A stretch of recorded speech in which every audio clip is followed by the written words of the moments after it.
కొంతమంది కొన్ని విషయాల గురించి అనేక సంవత్సరాలుగా ప్రార్థన చేస్తారు. అనేక సంవత్సరాలుగా ప్రార్థన చేసినప్పటికీ వారి జీవితంలో ఆ ప్రామిస్ నెరవేర్చబడడానికి ఇంకా డిలేగా, ఇంకా టెస్టింగ్స్ జరుగుతూనే ఉంటే వాళ్ళు డిప్రెషన్లోకి వెళ్ళిపోతూ ఉంటారు. ప్రక్కవారు సరిగా ప్రార్థన చేయరు. వీళ్ళ ఉపవాసం ఉండి ఫాస్టింగ్ ఉండి ప్రార్థన చేస్తే వీళ్ళకి జరగదు. అవతల వాళ్ళ ఫీస్టింగ్ ఉండి ఎంజాయ్ చేసి ఇంకోటి చేస్తే వాళ్ళ కార్యాలు జరిగిపోతూ ఉంటాయి. అప్పుడు మనకు సర్వసాధారణంగా ఒక ఆలోచన వస్తుంది, ఏంటంటే మనం ఫాస్టింగ్ చేసి ప్రార్థన చేస్తున్నాం, మనకు కార్యాలు జరగట్లేదు. అవతల వాళ్ళు సంతోషంగా ఉన్నారు, ఫీస్టింగ్లు చేసుకుంటూ ఉన్నారు, వారి ఆహారాన్ని తిని యథాప్రకారంగా ఉంటే వాళ్ళకి అన్ని మేలులు జరుగుతాయంటే అవన్నీ ఆ టైమింగ్ అన్నదంతా దేవుని చేతిలో ఉంది అన్న విషయాన్ని మనం ఇక్కడ జ్ఞాపకం చేసుకోవాల్సిన వారమై ఉన్నాం. ఎందుకంటే అనేక సందర్భాల్లో ఆయన టైమింగ్ వేరు, ఆయన కార్యాలు వేరు, ఆయన సైన్స్ వేరు, ఆయన వండర్స్ వేరు అన్న విషయాన్ని మనము జ్ఞాపకం చేసుకోవాలి. ఇక్కడ ఈ వచనంలో మనం చూసినట్లయితే 3 వాయిసెస్ మనకి ఇక్కడ కనబడుతూ ఉన్నాయి. యెషయా గ్రంథము 66వ అధ్యాయము 6 నుండి మనం కొన్ని వచనాలు చదువుకుందాం. ఆలకించుడి, పట్టణములో అల్లరి ధ్వని పుట్టుచున్నది, దేవాలయము నుండి శబ్దము వినబడుచున్నది, తర్వాత యెహోవా యొక్క శబ్దము వినబడుచు ఉన్నది అన్న విషయాన్ని మనం చూస్తాం. అయితే ఈ ప్రవక్త ఎప్పుడు అంటే ఎన్నో వందల సంవత్సరాల క్రితం, అంటే 700 BCలో ఈ యొక్క ప్రవచనాన్ని ఆయన వ్రాసినటువంటి విషయాన్ని, ఆయన పలికినటువంటి విషయాన్ని, ప్రవచనాన్ని మనం చూస్తాం. మనం ఎప్పుడు ఏం చూస్తామంటే మానవ కార్నల్ మైండ్తో, న్యాచురల్ మైండ్తో మనం ఏం చూస్తామంటే ఇప్పుడు ఏమి ఇక్కడ సంభవిస్తున్నాయో వాటిని మాత్రమే ఆ సర్ఫేస్ లెవెల్లో, కాకపోతే కొంచెం కొన్ని ఇంచెస్ డీప్లోకి వెళ్తే ఏం జరుగుతున్నాయి అన్న విషయాలు మనకి ఇక్కడ కనబడుతూ ఉంటాయి. కానీ ప్రవక్తలు చేసేటటువంటి విషయం ఏంటంటే ఇక్కడ కూర్చున్న వాళ్ళు 2000 సంవత్సరాలు 3000 సంవత్సరాల తర్వాత జరగబోయే విషయాల్ని ఇక్కడ నుండి అక్కడ జరగబోయేటటువంటి విషయాల్ని ప్రవచించే వాళ్ళనే ప్రవక్తల అని చెప్తారన్న విషయాన్ని మనం ఇక్కడ చూస్తాం. 700 BCలో ప్రవక్త అయినటువంటి యెషయా పలికినటువంటి ఈ ప్రవచనం అప్పుడు కూడా అటువంటివే సంభవిస్తూ ఉన్నాయి. ఇప్పుడు ఎండ్ టైమ్స్లో కూడా అవే సంభవిస్తూ ఉన్నాయి. వరల్డ్లో నుంచి మనకి ఏమి వినబడుతూ ఉన్నాయంటే అల్లరి ధ్వని వినబడుతుంది. అల్లరులు అంటే అనేకమైనటువంటి విషయాల్లో మనము మీడియా చూసినా, సోషల్ మీడియా చూసినా, లేకపోతే ప్రజల యొక్క పరిస్థితులు చూసినా భయంకరమైనటువంటి అల్లరి, గందరగోళం అవి మనకు కనబడుతూ ఉంటాయి. అయితే రెండవదిగా మనం చూసినట్లయితే దేవాలయంలో నుండి ఒక శబ్దము వినబడుతూ ఉందన్న విషయాన్ని మనం చూస్తాం. అంటే రిలీజియన్ ఏం చేస్తుందంటే ఎక్కువ చేస్తూ ఉంటుంది. గతంలో ఏం జరిగింది, ఇప్పుడు ఏం జరిగింది, ఆ జరుగుతున్నటువంటి విషయాలన్నీ అది ఎక్కువగా మనం చూడాలి. ఈ రిలీజియన్ అనేది రెగ్యులర్గా రావాలి, వెళ్ళాలి, ఇవే విషయాలు దేవాలయం. అయితే దేవుని యొక్క శబ్దము ఏమని చెప్తూ ఉందంటే ట్రూ లివింగ్ వర్డ్ ఇక్కడ నివాసం చేస్తుందని దేవుని యొక్క వాక్యం మనకు సెలవిస్తూ ఉంది. దేవుని పరిశుద్ధ నామమునకు మహిమ కలుగును గాక. దేవుని యొక్క వాక్యము సత్యమైనది. ఈ సత్యాన్ని మీరు వెంబడించండి, దేవుని యొక్క వాక్యాన్ని మీరు నమ్మండి. 2 అంచులు కలిగినటువంటి ఖడ్గము కలిగినటువంటి ఈ వాక్యాన్ని మీరు వెంబడించుడి అని దేవుని యొక్క వాక్యము సెలవిస్తూ ఉన్న విషయాన్ని మనం ఇక్కడ చూస్తాం. తర్వాత చదువమ్మా. ప్రసవ వేదన పడక మునుపు ఆమె పిల్లను కనునది, నొప్పులు తగలకు మునుపు మగ పిల్లను కనునది. ఇక్కడ మనము ఆలోచించినట్లయితే థియోలాజియన్స్ కానీ స్కాలర్స్ కానీ తెలియజేసేటటువంటి విషయం ఏంటంటే మొట్టమొదటిగా ఇక్కడ ఒక ఉమెన్, ఆ ఉమెన్ అంటే యెరూషలేం పట్టణంగా అక్కడ పోల్చబడినటువంటి విషయాన్ని మనం చూస్తాం. అయితే బర్త్ ఆఫ్ క్రైస్ట్ అయి ఉండొచ్చు, లేకపోతే బర్త్ ఆఫ్ ఎ నేషన్ అంటే ఇశ్రాయేలు నేషన్గా సమకూర్చబడినటువంటి విషయాన్ని కూడా మనం చూస్తాం. కనుక ప్రవక్త అయినటువంటి యెషయా కొన్ని వందల సంవత్సరాల క్రితం, క్రీస్తు యొక్క జననం ఇంకా అప్పటికి జరగలేదు కానీ క్రీస్తు యొక్క జననం గురించి, తర్వాత ఆ యొక్క యెరూషలేము రీబర్త్ విషయము అక్కడ తెలియజేసినటువంటి విషయాన్ని మనం ఇక్కడ చూస్తాం. అయితే సర్వసాధారణంగా మనం బైబిల్ ప్రకారంగా ఆలోచించినట్లయితే స్త్రీ ఒక బిడ్డను కనాలంటే ప్రసవ వేదన పడాలి. ఎందుకంటే ఆది కాండంలో మనం చూసినట్లయితే ఆదాము ఎప్పుడైతే ఎప్పుడైతే పడిపోయాడో ఫాల్ ఆఫ్ మ్యాన్ అంటాం మనం అక్కడ. అయితే ఎప్పుడైతే ఆదాము పడిపోయాడో, తను చేయవద్దన్నటువంటి పని చేశాడో, ప్రసవ వేదన పడుచు, గర్భవేదన పడుచు స్త్రీ లేబర్ పెయిన్స్ ఇస్తూ పిల్లల్ని కంటుంది అన్న విషయాన్ని తండ్రి అయినటువంటి యెహోవా అక్కడ అవ్వతో చెప్పినటువంటి విషయాన్ని మనం చూస్తాం. అయితే యెషయా దగ్గరకు వచ్చేసరికి ప్రసవ వేదన లేకుండా, గర్భవేదన లేకుండా ఒక మగ శిశువును కనును అన్న విషయాన్ని మనం చూస్తాం. 8వ వచనంలోనికి వెళ్ళినట్లయితే, ఒక జనమును కనుటకు ఒక నాటి ప్రసవ వేదన చాలునా, ఒక్క నిమిషంలో ఒక జనము జన్మించునా. సియోనునకు ప్రసవ వేదన కలుగుగానే ఆమె బిడ్డలను కనెను. ఇక్కడ మనం ఆలోచించినట్లయితే, ఇందాక మనం చూసినట్లయితే అక్కడ ఏమైంది? ప్రసవ వేదన లేకుండా, గర్భవేదన లేకుండా, లేబర్ పెయిన్స్ లేకుండా మగ శిశువును కన్నటువంటి విషయాన్ని మనం చూస్తాం. ఇక్కడ సియోను అంటే దేవుని యొక్క నివాసం చేసేటటువంటి స్థలం. సియోనుకు ప్రసవ వేదన కలుగగానే ఆమె బిడ్డలు, అంటే సియోను ట్రవైల్ అవుతుంది. అక్కడ ట్రవైల్ అవ్వలేనటువంటి విషయాన్ని మనం చూస్తాం. ఇక్కడ ఎప్పుడైతే సియోను ట్రవైల్ అయిందో, ఇప్పుడు ఆమెకి ఏం జరిగిందంటే పిల్లలను కనెను అన్న విషయాన్ని మనం ఇక్కడ చూస్తాం. నేషన్ ఆఫ్ ఇజ్రాయిల్ ఒక్క రోజులోనే జన్మించగలరా అనేటటువంటి ఆ ప్రవక్త యొక్క ప్రశ్నకు జవాబు కూడా జరిగిపోయింది. అది ఎప్పుడు జరిగిందంటే, ఆయన ఎన్నో వందల సంవత్సరాల క్రితం దాన్ని ప్రవచించాడు. కానీ 1948వ సంవత్సరానికి మనం వెళ్ళినట్లయితే అక్కడ రీబర్త్ ఆఫ్ ఇస్రాయేల్ అంటాం. అంటే ఇస్రాయేలీలు స్కాటర్ అయిపోయి చెల్లా చెదరైపోయినటువంటి వాళ్ళందరూ కూడా ఒక్క రోజులోనే వాళ్ళందరూ అక్కడికి సమకూర్చబడి వాళ్ళు ఒక నేషన్గా జన్మించినటువంటి విషయాన్ని మనం అక్కడ చూస్తాం. ఎప్పుడో ప్రవక్త ప్రవచించాడు కదా, ఆ ప్రవచనం ఎలాగ నెరవేర్చబడిందంటే 1948వ సంవత్సరం అది జరిగినటువంటి విషయాన్ని మనం చూస్తాం. 1948వ సంవత్సరం మే నెల 14వ తారీఖున జరిగిన విషయాన్ని కూడా మనకు చరిత్ర హిస్టరీలో మనం చూస్తే మనకు కనబడుతూ ఉంటుంది. అయితే ఒక్క జనము ఒక్క రోజులో పుడుతుందంటే ఒక్క రోజులోనే ఆ జనమంతా ఒక నేషన్గా ఏర్పడినటువంటి విషయాన్ని మనం చూస్తాం. అది ఒకప్పుడు ఇశ్రాయేలు దేశమే, కానీ అనేకమైనటువంటి పరిస్థితుల వల్ల రోమన్స్ వచ్చి దాన్ని క్యాప్చర్ చేసుకోవడం వలన ప్రజలందరూ కూడా చెరగొని అనేకమైనటువంటి పట్టణాల్లో వాళ్ళు స్కాటర్ అయిపోయినటువంటి పరిస్థితి మనం చూస్తాం. అయితే వారందరూ కలిపి ఒక్క చోట వారు చేర్చబడినటువంటి విషయాన్ని మనం చూస్తాం. 1967వ సంవత్సరంలో మళ్ళీ జరిగినటువంటి పని ఏంటంటే జెరూషలేము రెస్టోర్ అయినటువంటి విషయాన్ని మనం చూస్తాం. అంటే దేవుని యొక్క ప్రణాళిక. అలాగే మనందరి జీవితాల్లో కూడా అనేకమైనటువంటి సమస్యలు, వేదనలు, బాధలు, కష్టాలు, నష్టాలు ఇవన్నీ కలిసి ఎన్నో కొన్ని సమస్యలు మనం లిస్టు రాస్తూ ఉంటాం. కొన్ని వందలు రాసేయగలం లిస్టు.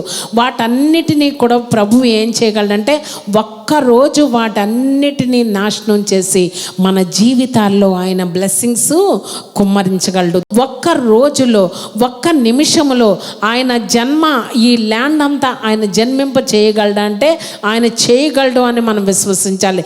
ప్రసవము వేదన లేకుండా, గర్భ వేదన లేకుండా స్త్రీ పిల్లలను కనగలదా అంటే కనలేదు అని మనము మాట్లాడుకుంటూ ఉంటాం. ఎందుకంటే ఆది కాండము ద్వారా తెలిసినటువంటి వచనాన్ని బట్టి. అయితే ఇక్కడ ప్రవక్త చెప్పినటువంటి విషయం ఏంటంటే ఆ వేదన లేకుండా, ఆ పెయిన్స్ లేకుండా ఆమె బిడ్డను, మగబిడ్డను కన్నది అన్న విషయాన్ని మనం ఇక్కడ చదువుతాం. అయితే సియోను ప్రసవ వేదన కలుగగానే ఆమె బిడ్డలను, చిల్డ్రన్ని కన్నది అన్న విషయాన్ని మనం ఇక్కడ చూస్తాం.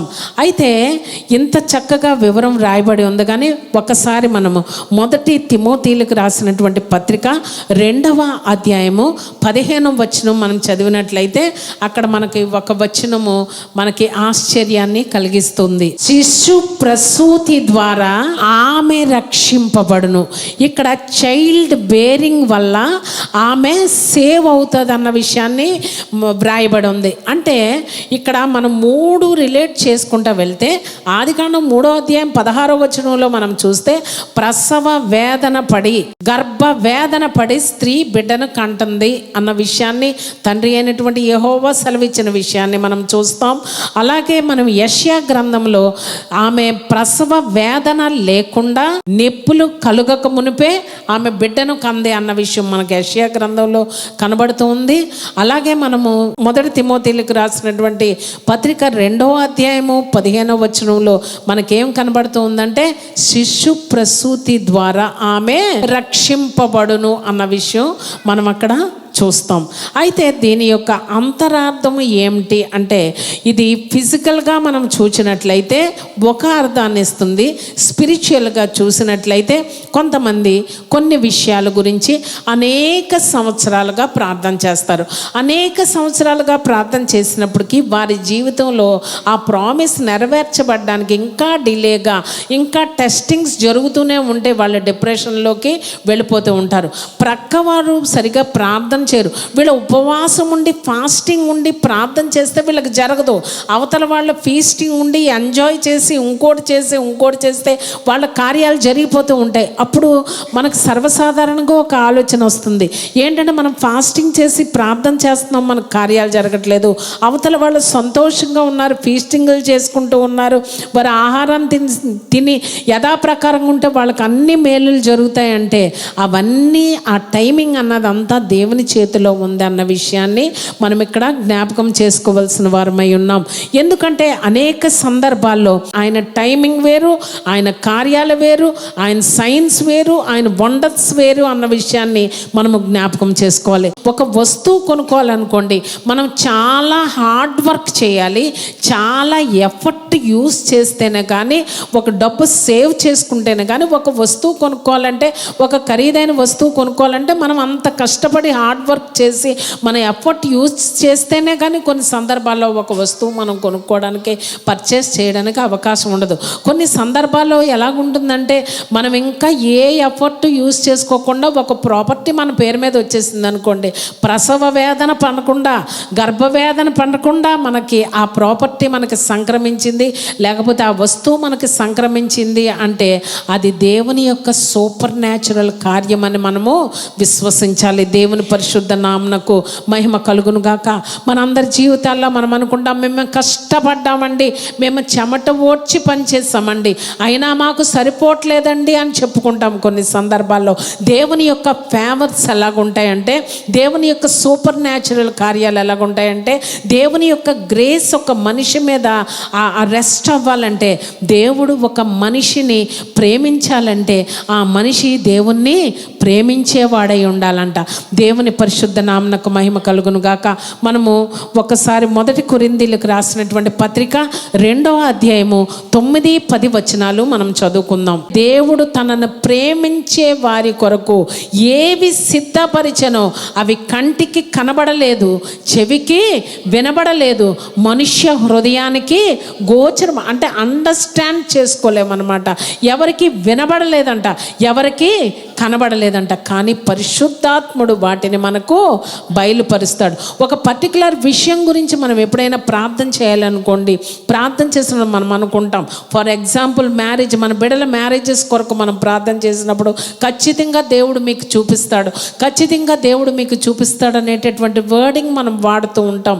ఎందుకు అన్న విషయాన్ని మనం ఆలోచిస్తే, మనము దేవుణ్ణి ప్రేమించే వాళ్ళమైతే దేవుడు మన జీవితాల్లో మనకి ఏ బ్లెస్సింగ్ ఇవ్వనై ఉన్నారో అవి మన కంటికి కనబడవు, మన చెవికి వినబడవు, మన హృదయం మనకు అసలు అర్థం అవ్వదు ఇది ఎలా జరిగిందా అంటే ఇది దేవుడు చేసినటువంటి కార్యం అండి అని తర్వాత మనం చెప్పుకుంటూ ఉంటాం. దానికి కండిషన్ ఒకటి ఉంది, ఏంటంటే దేవుని ప్రేమిస్తే చాలు, దేవుని ప్రేమించు వారికి ఆయన సిద్ధపరిచి ఇస్తాడంట. దేవుని పరిశుద్ధ నామమునకు మహిమ కలుగును గాక. మనం చేయవలసిన పని ఏంటంటే దేవుని ప్రేమించడం నేర్చుకోవాలి.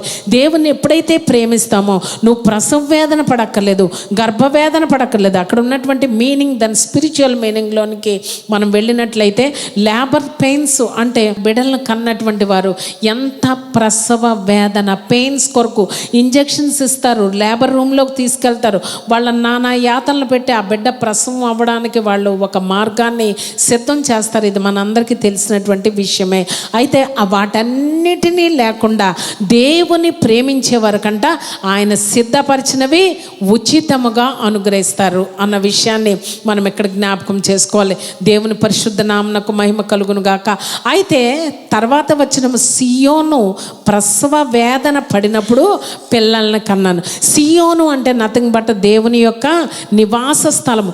దేవుని యొక్క నివాస స్థలములో సియోనులో చేరి మనం ఏం చేయాలంటే ప్రసవ వేదన పడాలి. ప్రసవ వేదన పడినప్పుడు పిల్లలను కనెను.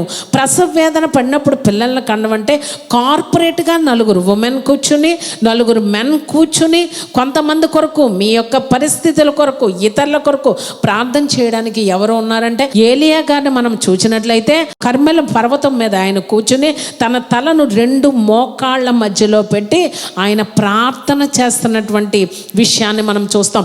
2 మోకాళ్ళ మధ్య తలను పెడతాము అంటే అది ట్రెవైలింగ్ పొజిషన్, అంటే గర్భ వేదన, ప్రసవ వేదన పడేటప్పుడు ఆ స్త్రీని మామూలుగా సర్వసాధారణంగా ఈ సీజర్స్ చేసేటప్పుడు ఎలా పెడతారు? 2 కాళ్ళ మధ్య తలని ఇలా పెట్టి స్పైన్లోకి అనస్థీషియా ఇవ్వడం మనందరికీ తెలిసిన విషయమే. అక్కడ బర్తింగ్ పొజిషన్లో ఉన్నటువంటి విషయాన్ని మనం చూస్తాం. అక్కడ ప్రవక్త అయినటువంటి ఏలియా మామూలుగా మనలాగా ఇలా నిలబడి ప్రార్థన చేసుకోలేదు, లేకపోతే చేతులెత్తు ప్రార్థన చేసుకోలేదు, లేకపోతే మోకాళ్ళుని ప్రార్థన చేయలేదు. కానీ ఆయన ప్రసవ వేదన, ట్రెవైలింగ్ పొజిషన్ అంటాం, ఆ ప్రసవ వేదన పడేటటువంటి ఆ పొజిషన్లో ఉండి, ప్రసవ వేదనలో ఉండి ఆయన ప్రార్థన చేస్తున్నటువంటి విషయాన్ని మనం చూస్తాం. అందుకే మనం ఆలోచించినట్లయితే స్త్రీలు ఫ్యామిలీస్ కొరకు ప్రసవ వేదన పడి ప్రార్థన చేయాలి.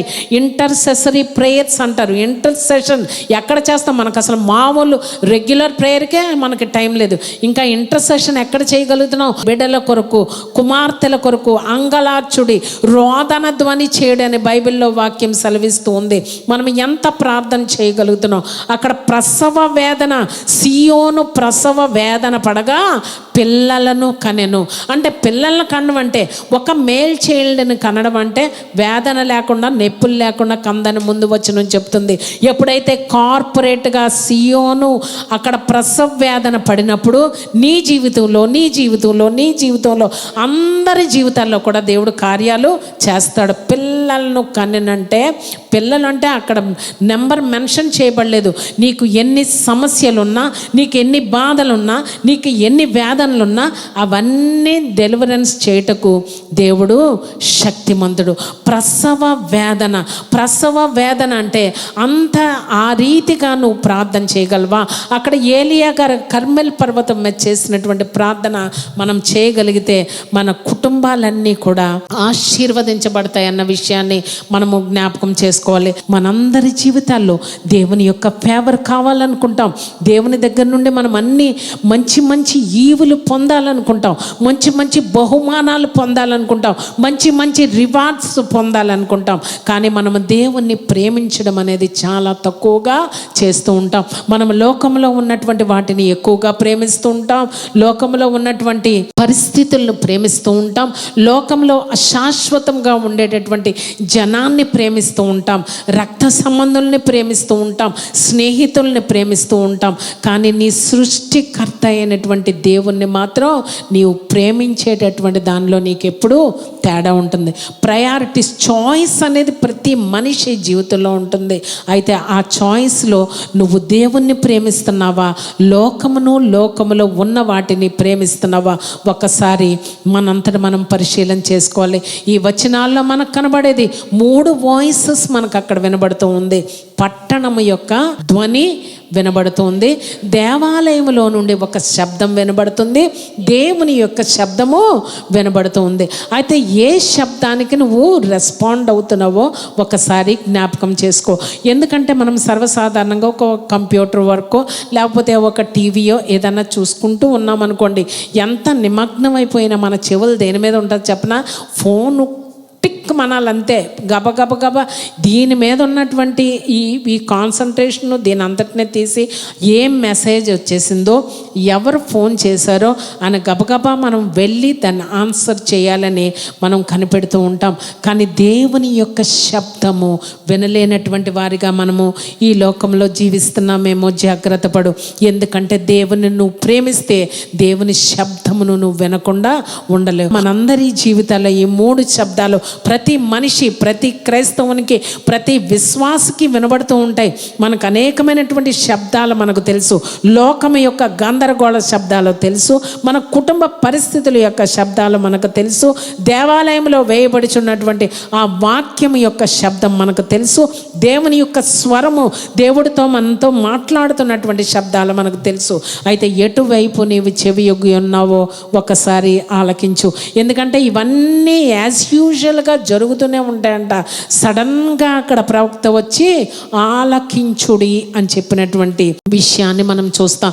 మనందరి జీవితాల్లో కూడా మనం రొటీన్గా కొన్ని పనులకు మనం ఫిక్స్ అయిపోయి కొన్ని పనులు మనం చేసుకుంటూ ఉంటాం. సడన్గా మనం ఒక్క నిమిషం పాజ్ అవ్వాలి. ఎందుకంటే దేవుని మాటను ఆలకించుట కొరకు, ఆయన చెప్పినటువంటి మాటను నువ్వు చేస్తే నీ జీవితం అంతా ఫ్రూట్ఫుల్గా కొనసాగుతూ ఉంటుంది. దేవుని పరిశుద్ధ నామమునకు మహిమ కలుగును గాక.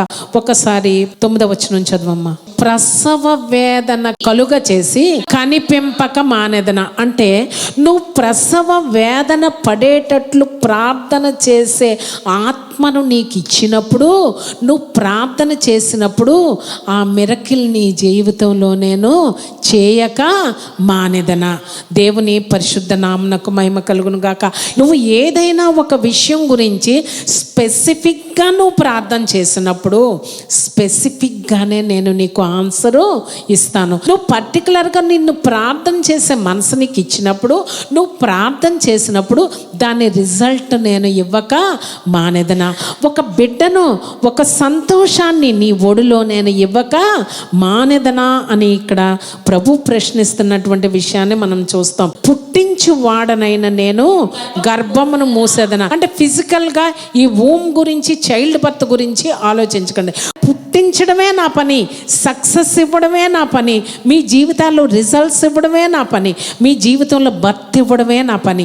అయితే అలాగే ఇచ్చేవాడనైనటువంటి నేను ఇవ్వకుండా నా కార్యాలు మీ కొరకు ఆపుతానా అని ప్రతి కుటుంబాన్ని, ప్రతి వ్యక్తిగత జీవితాన్ని ఆయన ప్రశ్నిస్తున్న విషయాన్ని ఇక్కడ మనం చూస్తాం. అని నీ దేవుడు అడుగుచున్నాడు. మనందరి జీవితంలో కొన్ని డ్రీమ్స్, డిలేడ్ ఆన్సర్స్, మన ప్రేయర్స్కి డిలేడ్ ఆన్సర్స్ ఉండొచ్చు.